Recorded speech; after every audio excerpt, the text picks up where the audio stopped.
Star Wars Bounty Hunters is one of the two Mandalorian-themed games that I demoed at Gen Con. I like both, and so I decided to buy both.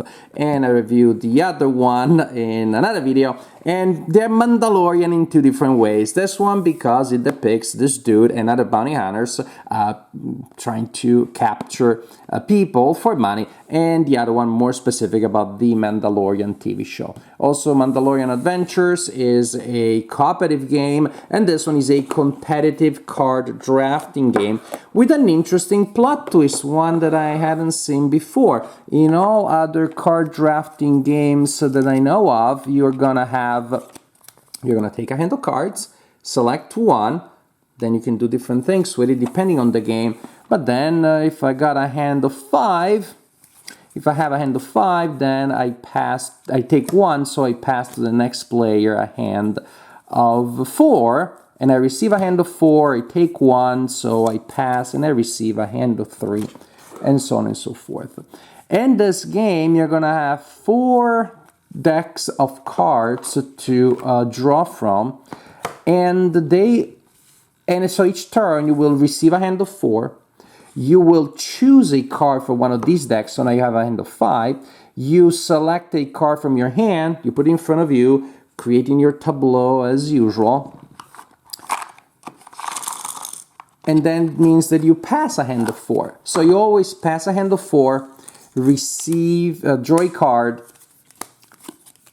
and receive a hand of 4, draw a card, choose one, pass a hand of 4. So your hand doesn't go down in size, it stays always exciting just the same. And again, I also like the fact that we have 4 different decks to choose from, and of course they do different things.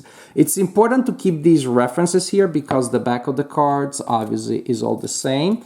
And so that means that we need to know which deck does what things. So this is what the game may look like when you set it up. And we also have money because we're bounty hunters. We're not doing it for the glory or the greater good. That's what we're doing it for.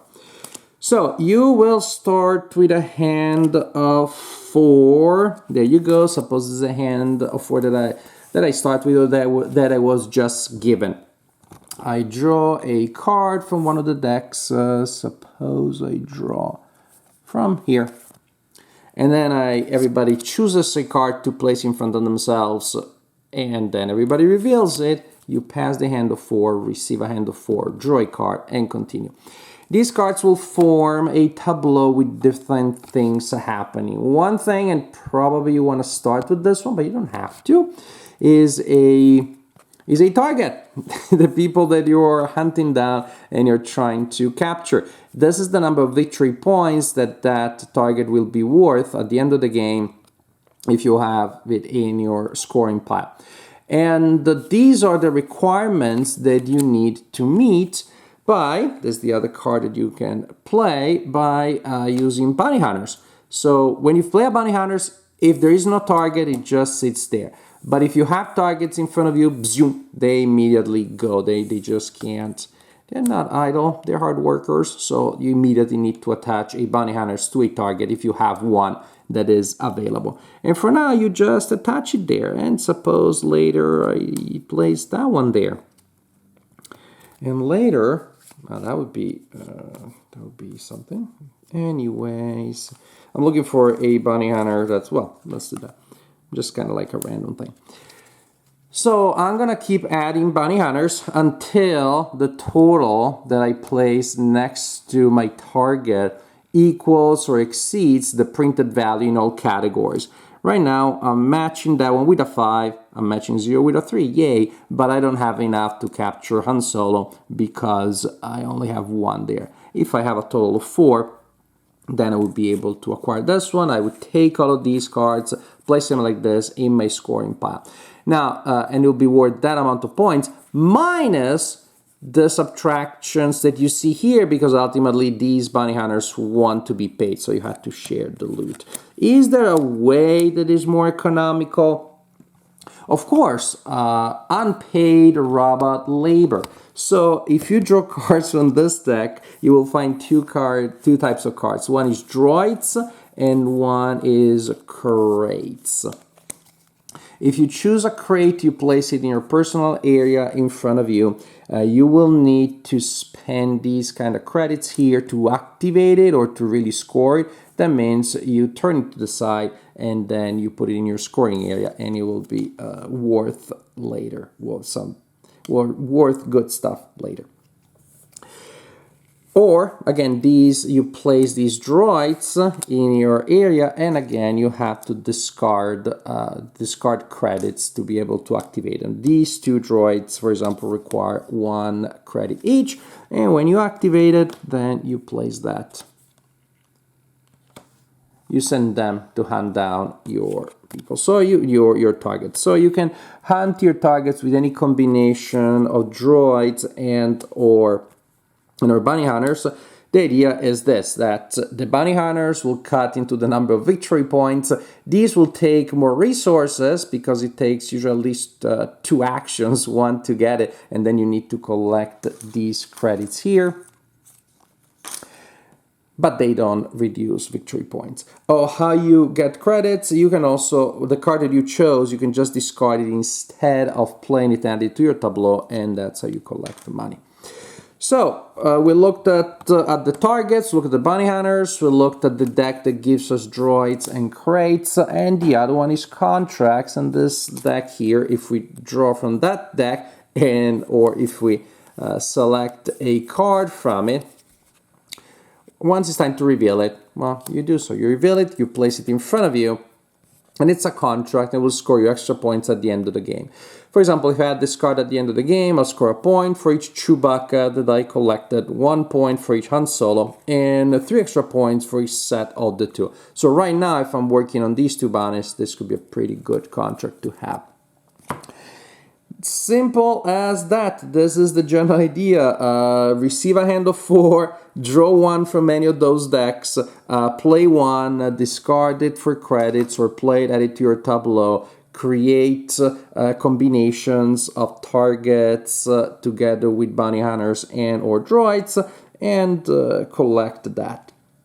Now, the first player to collect 4 targets in their score area will trigger the end of the game. Also, they get a little bonus, as indicated here, an extra credit or an extra contract card that they can activate immediately.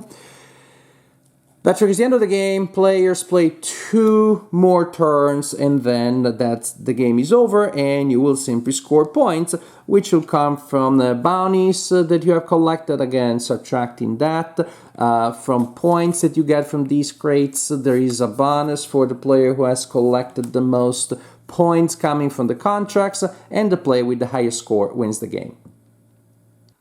I like this game a lot. It is a really nice little filler, and there's something good about fun fillers.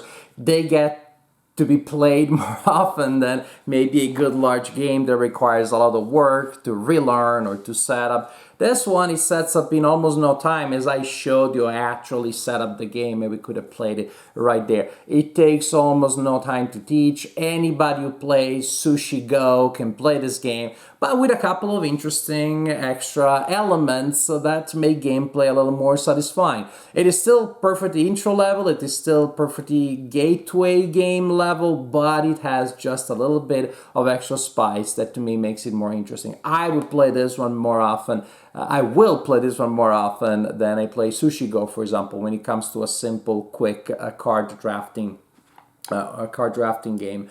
Because the idea of getting a hand of 5 every time, there are no rounds that are less exciting than other ones. There are no rounds that are on autopilot because you just have a little choice or no choice, like you have in other card drafting games. This is great. This is brilliant. Almost like, why did it take us so long to come up with that idea? And of course, you can choose to push your luck a little bit more, to start a big bounty that may pay off really well, but it's maybe late in the game. You may not be able to complete it at all. You may try to go for more contracts and you don't get the right ones, and that happens. Or just try to really emphasize what you have there. collecting a droid and then collecting the credit to use the droid takes longer than to take a bounty hunter and send the bounty hunter there. But the bounty hunter reduces the number of victory points, so there's a nice trade-off there for longer term objectives and shorter term objectives. And there's also a pretty cool indirect interaction in that you see what other players are trying to achieve. And so there is a contra card in the pool that another player would really benefit from. I can take it from them and I haven't wasted my turn. I don't feel like I skipped my turn just to do that because I get a credit, which is super important. It activates my droid, activates my crates. And they may never know that I did that. They may never know. They'll see quickly, okay, I sold this car for a credit. You may interfere with other people's strategies, but it doesn't feel confrontational because, again, I'm taking away opportunities without taking away resources and achievements from other players.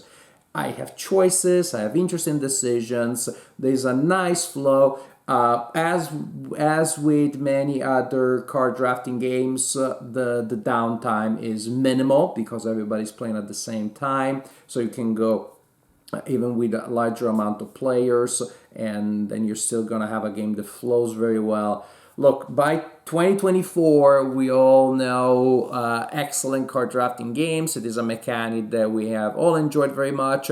Sometimes it has been integrated into much larger designs, like you draft the cards and then you use them to activate the board and play a trick-taking game and do a lot of other things. And sometimes you go back to the basic idea as a card drafting game, and you collect it and you put it in front of you. Maybe you do something with it, maybe you sell it, but no big deal. Going back to basics and finding a way to make them sound and look fresh and nice, to me that is quite remarkable. So you have a really implementation of card drafting which is almost as simple as one can possibly have it, but just with that little extra oomph that makes it really nice and really fun. The art is also nice and fun. Sure, you're collecting bounties, but there's this cartoonish element, which I think makes it absolutely fine, even if you're playing with young players. So I'm definitely happy. I'm extremely happy, actually, to have this nice filler in my collection.